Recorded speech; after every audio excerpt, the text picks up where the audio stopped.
प्रदेश बदमाश होवे जान हमार उत्तर प्रदेश जदी एगो कर देबो पगलिया देश बदमाश होवे जान हमार उत्तर प्रदेश। हाँ तो मुझे भी कम मत समझो।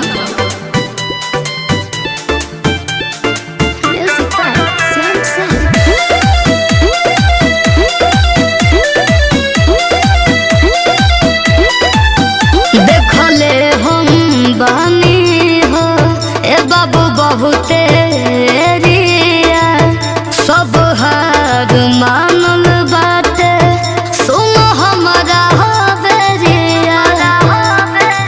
सुनो होइला काई पूरा हमार गोरिया बदमाशन के लागी बजार गोरिया।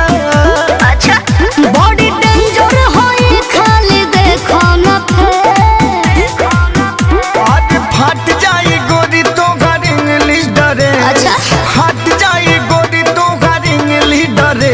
बदमाश होवे जान हमार उत्तर प्रदेश जदी एगो कर देबो पगलिया देश बदमाश होवे जान हमार उत्तर प्रदेश।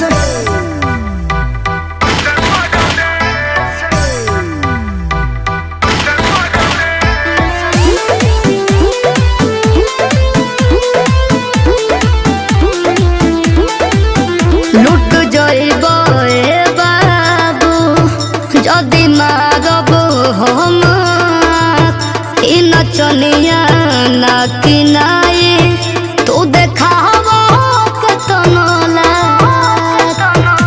सुनो बुझ सरवे सचिन के इशारा जा। अच्छा। नहीं यूपी में आईबो दोबारा जान। जाइबो हम पीछा के बाबू कले बच के रहियो। सुन फट जाई गोरी तो घर इंग्लिश डरे। फट जाई गोरी तो घर इंग्लिश डरे। चलो ना। बदमाश होवे जान हमार उत्तर प्रदेश। अच्छा। जदी एगो कर देबो पगलिया देश बदमाश होवे जान हमार उत्तर प्रदेश।